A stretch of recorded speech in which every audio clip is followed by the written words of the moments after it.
ইফতার করেছিল কুষ্টিয়ায়। ওসি সাহেব আমারে ডাক দিয়ে বলে, হুজুর ক্ষমতার মালিক কে? বললাম আল্লাহ। আয়াত বলেন। আসাদুজ্জামান ওসি ওই সময় ছিল কুষ্টিয়া সদর থানায়। আল্লাহ ক্ষমতার মালিক, আয়াত বলেন কুলিল্লাহুম্মা মালিকাল মুলকি তুতিল মুলকা। আয়াতটা বললাম। আমার বলছো অর্থ বলেন। আল্লাহ যাকে চায় তাকে ক্ষমতা দেয়, যাকে ইচ্ছা তাকে ক্ষমতাকে নামিয়ে দেয়। কি বুঝলেন আয়াত দিয়ে? কি বুঝবো মানে? প্রধানমন্ত্রী এখন যে ক্ষমতায় আছে অবশ্যই আল্লাহ দিয়েছে। এই তো কোরআন ভালোই বুঝেছে। এতটুকুই শেষ করলেন না। আমি বললাম স্যার এখানে একটা কিন্তু গোপন তথ্য লুকিয়ে আছে, বলবো? বলেন। বিয়াদিহিল মুলক দেওয়ার পরে আল্লাহ কুলিল্লাহুম্মা মালিকাল মুলকি তুতিল মুলকা মান তাশা ওয়া তানজিউল মুলকা মিম্মান তাশা। এই যে ওয়া তুইজ্জু মান তাশা ওয়া তুদিল্লু মান তাশা বিয়াদিকাল খায়র দিয়েছেন। আল্লাহ যাকে ইচ্ছা ক্ষমতা দেয়, যাকে ইচ্ছা ক্ষমতা থেকে নামিয়ে দেয়। এতটুকু শেষ করে দেননি। এই আয়াতের পরবর্তী শব্দই হচ্ছে যাকে ইচ্ছা সম্মান দেন, যাকে ইচ্ছা অপমান করেন। স্যার এখানে কিন্তু ক্ষমতা দিলেই তাকে সম্মান দেওয়া হয় এ কথা নেই। কারণ পৃথিবী চাক্ষুষ প্রমাণ, অনেককে ক্ষমতার চেয়ারে বসে আল্লাহ জোতা পিটা খাওয়িয়েছে। তার বাস্তব প্রমাণ বুশ। ক্ষমতার মালিক আসলে কে? কিন্তু সম্মান ক্ষমতা পেলেই পাওয়া যাবে এটা ঠিক না, এটা কোরআনের কথা না। পৃথিবীর হাজারো মানুষকে দেখবেন ক্ষমতা নেই কিন্তু তার সম্মান দিয়েছেন আল্লাহ। যেমন পৃথিবীতে এখন আলেমরা, হয়তো তার ক্ষমতা নেই কিন্তু তাদের সম্মান, ওটা আপনি টাকা পয়সা দিয়ে কিনতে পারবেন না। বিয়াদিহিল মুলকি আয়াতটা যদি কেউ মন দিয়ে পড়ে, আমার মনে হয় ওর ভেতর থেকে যত অহংকার এই মুহূর্তে বের হয়ে যাওয়ার কথা যদি বুঝে পড়ে। ক্ষমতার মালিক কে? এটা যদি মন থেকে আপনি বলেন ক্ষমতার মালিক আল্লাহ, আপনার দ্বারা অন্তত কোনো উল্টা পাল্টা কাজ দুনিয়াতে হওয়া সম্ভব না। কত বড় ক্ষমতার মালিক আল্লাহ। এই যে রক্তের ভেতরে আপনার 5 প্রকার ক্যান্সার এখন ধরা পড়ছে। আমার আল্লাহ বলেন আমি যদি 1 প্রকার লাগিয়ে দেই, 14 বংশ বিক্রি করে একটা ঔষধের পয়সা হবে না। মস্তানি করো। আমি তামিলনাড়ু গিয়েছিলাম, সিলেটের এক ভাই দেখা, বললাম ভাই আপনি কতদিন আছেন? বলছে 13 মাস। কি হয়েছে আপনার? পায়ের নিচে একটা ফুসকুড়ি হয়েছিল। ঢাকাতে দেখালাম, ডাক্তার বলছে অসুবিধা নেই, 1 বছর পরে দেখি না ভালো হয় না, আরো মোটা হয়। এই ভারতের তামিলনাড়ুতে আজ 13 মাস 1,31,00,000 টাকা আমার চলে গেছে। গতকাল রিপোর্ট দিয়েছে ডাক্তার যে রক্তের ভেতরে 5 প্রকার ক্যান্সার হয়, আমার 1 প্রকার হয়েছে, আমি নাকি আর বাঁচবো না। ক্যান্সার হয় কেন, এর থিওরি কি দিয়েছে ডাক্তার? কম্পিউটার থেকে যেগুলো দিয়েছিল রিপোর্ট আমাকে দেখালো, দেখলাম প্রথমেই কোরআনের একটা আয়াত লেখা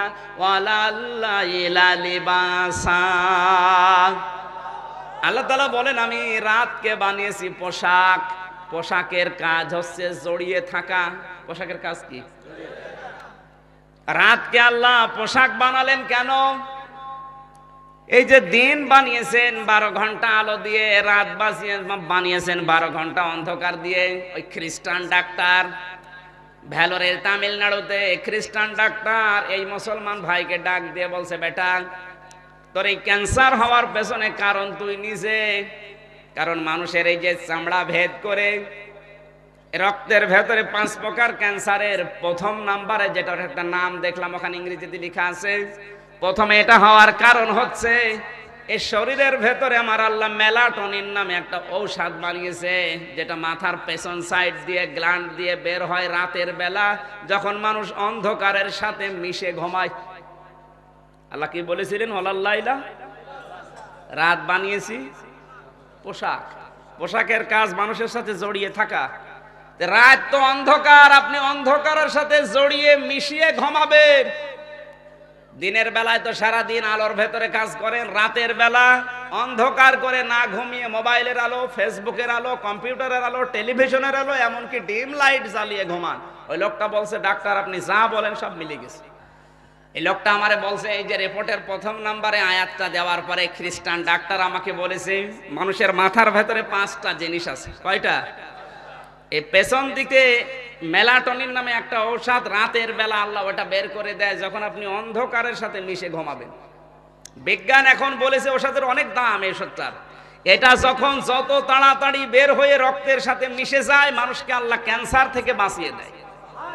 এই লোকটা যেহেতু দিনের বেলায় আলোতে ছিল, রাতের বেলাতেও আলোতে ছিল, ওটা তো বের হতে পারে না, এই জন্য ওরা ক্যান্সারে আক্রান্ত হয়েছে। তা আপনাকে এরকম ক্যান্সার লাগিয়ে দিতে আল্লাহর কি 10 বছর সময় লাগবে?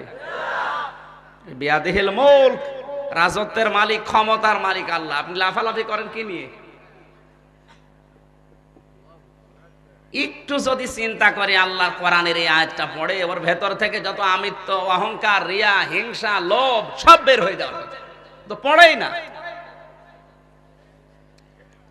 বলতে বলতে আল্লাহ আলা কুল্লি শাইইন কাদির দিয়েছেন, শুধুমাত্র তোর জীবনের উপরে না, যত কিছু আছে দুনিয়া আখিরাতে সব কিছুর উপরে আমি আল্লাহর পাওয়ার চলে। কার? আরো জোরে বলেন। এই পৃথিবীর তুলনায় আল্লাহর বড় বড় কত সৃষ্টি আছে। আমি একটু উদাহরণ দেই। এই যে বাংলাদেশ 64টা জেলা নিয়ে এটা বানানো। কয়টা? তার ভেতরে লক্ষ্মীপুর মাত্র একটা জেলা। এই জেলার চাইতে কত বড় বড় জেলা বাংলাদেশে আছে, তার তুলনায় লক্ষ্মীপুর খুব বড় জেলা না, একেবারে ছোট জেলা মনে করেন। এ জেলায় কতগুলো থানা আছে, তার ভেতরে এই রায়পুর একটা থানা। এই রায়পুরে হাজারো গ্রাম আছে, এর ভেতরে হায়দারগঞ্জ একটা গ্রাম। এই গ্রামে হাজার হাজার বিঘা জমি আছে, তার ভেতরে এইটা একটা জমিন। এই জমিনে হাজারো মানুষ আছে, তার ভেতরে আপনি একজন। শুধুমাত্র বাংলাদেশের এই এরিয়ার তুলনায় আপনি যেখানে বসে আছেন, আপনি কি বলেন? কিছুই না। তারপর এই বাংলাদেশের 64টা জেলার তুলনায় ভারত এই বাংলাদেশের চাইতে 29 ডবল। কত? 29টা বাংলাদেশ জোড়া দিলে যত বড় হবে, ভারত একা অত বড়। এই বাংলাদেশের চাইতে 59 ডবল হচ্ছে আমেরিকা। কত? 59 ডবল। ওই সমস্ত দেশের মানুষ মনে করে বাংলাদেশ দেশ না, একটা পাড়া। পাড়া না?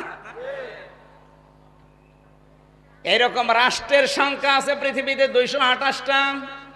আপনি ভূগোল পড়বেন, দেখবেন আল্লাহর পথে আপনার ঈমান যদি থাকে আরো বেড়ে যাবে। 228টা রাষ্ট্র মিলে এই পৃথিবী। এই পৃথিবীর তুলনায় যে সূর্যটা আলো দেয়, ওটা 13 লক্ষ গুণ বড়।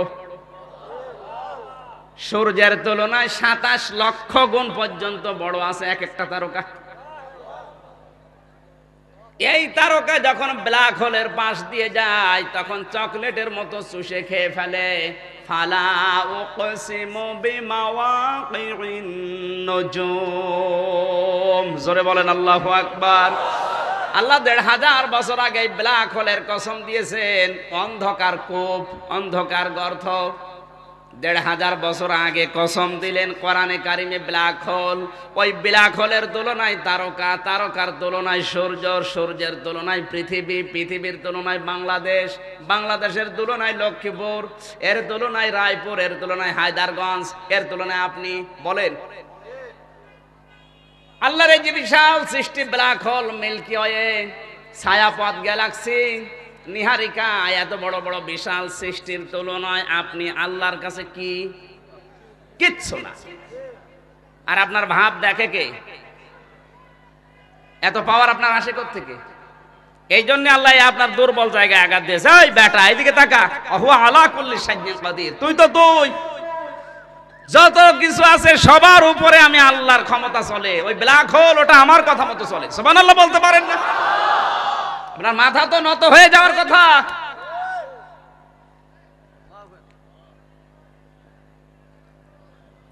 আল্লাহ রাব্বুল আলামিন শুধু ক্ষমতায় নিজের হাতে রাখেননি, তার যে ক্ষমতার বন্টন গুলো মানব দেহের ভেতরে। আমি একটা বিষয় পরে 12টা বিষয় পরীক্ষা করে একটা বলছি।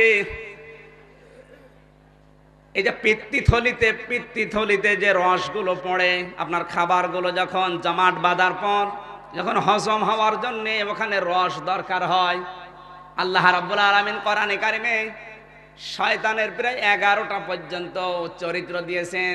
শয়তানের 1 নাম্বার চরিত্র হচ্ছে শয়তান হচ্ছে অপচয়কারী। ইন্নাল মুবাদ্দিরিনা কানু ইখওয়ানাশ শায়াতিন ওয়া কানা শাইতানু লিরাব্বিহি কাফুরা। শয়তান কি? কথা বলা লাগবে। আল্লাহ পাক যদি কোনো বিষয় অপচয় করে তাহলে তো এই আয়াত বলা তার দ্বারা ঠিক হয়নি। আল্লাহ যে অপচয় করেন না, তার মানব দেহের ভেতরে 12টার আমি একটা বলছি। একটা হচ্ছে এই মানুষের খাবারগুলো হজম হওয়ার জন্য পিত্তথলির রস দরকার। বিজ্ঞান এখন জানিয়েছে, আল্লাহ এই আয়াতের ব্যাখ্যায় আছে আধুনিক তাফসিরে, আল্লাহ রাব্বুল আলামিন মানুষের পেটের ভেতরে এই যে রসটা, এটা দামি রস, এটার দ্বারাই খাবার হজম হয়। যখন আপনি খাবারগুলো পেটের ভেতরে হজম করার জন্য ওই রসগুলো থলি থলি পড়তে থাকে, যখন খাবার হজম হয়ে যায় আস্তে করে অটোমেটিক ওটা বন্ধ হয়ে যায়। আবার যখন খাবার আপনি খাবেন ওটা অটোমেটিক চালু হয়ে যায়। আল্লাহ পাক যদি ওটা একেবারে ডাইরেক্ট করে দিত, রস পড়তেই থাকতো, অপচয়ের শামিল হতো, আল্লাহর নিজের কথার সাথে কাজের মিল থাকতো না। আল্লাহ পাক যে কত বড় পাওয়ারের মালিক আর ওর বন্টনের সঠিক বন্টনের মালিক, আমি শুধু এই 12টার ভেতরে একটা বললাম। মাথা নত হয়ে যাবে যদি আপনার বিবেক থাকে। আল্লাহ তার বড়ত্বের, মহত্বের, বিশালত্বের কথাগুলো বলতে বলতে মানুষকে জানাচ্ছেন আমি কিন্তু তাবারাকাল্লাযী বিয়াদিহিল মুলক। তাবারাকার শব্দ এই জন্য আল্লাহ ব্যবহার করেন, পৃথিবীতে মানুষ যত রকমের দোষ আল্লাহকে দিতে পারে, সব দোষ থেকে আমার আল্লাহ পবিত্র, মুক্ত। জোরে বলুন সুবহানাল্লাহ। আল্লাহ তার বিশালত্বের, মহত্বের, বড়ত্বের কথাগুলো বলতে বলতে হঠাৎ আলোচনার লাইন তিনি কেটে দিয়েছেন এবার আমাদের জীবনের দিকে। আল্লাহ তাআলা তার বিশালত্বের, বড়ত্বের, মহত্বের কথা বলতে বলতে এবার আমাদের জীবনের দিকে ইঙ্গিত দিয়েছেন।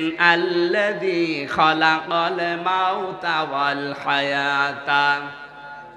তিনি কোন আল্লাহ? এতক্ষণ পর্যন্ত আমি টাচ দিয়েছি আল্লাহর পাওয়ার কি কি কথা বোঝা যায়নি? ওই আল্লাহ যিনি আমাদের মউত এবং হায়াত বানিয়েছেন। আগে মউত না হায়াত? এই জবাব দেন, আগে মউত না হায়াত? মউতের কথা কেন দিলেন? তাফসিরের ভেতরে দেখেছি মউতের কথা আল্লাহ এই কারণে দিয়েছেন, আল্লাহ পাক মানুষকে স্মরণ করাতে চায়, বান্দা তুমি যত উপরে ওঠো না কেন এই কথা স্মরণ করবা যে মরা লাগবে। কোরআন যদি আমরা এইভাবে পড়তে পারতাম তাহলে আমাদের মস্তানি সব দূর হয়ে যেত। আল্লাযী খালাকাল মাউতা ওয়াল হায়াতা। আগে মউত না হায়াত? আরো জোরে। মউতের কথা কেন দিলেন বুঝেছেন? আপনি পৃথিবীর যত বড় দায়িত্ব পান না কেন এই কথা চিন্তা করে দায়িত্ব পালন করবেন যে আল্লাহ আমার তো মরা লাগবে। আমি প্রথমে শুরু করেছিলাম এই কথা দিয়ে, পৃথিবীতে কেউ স্থায়ী হয় না, হোক না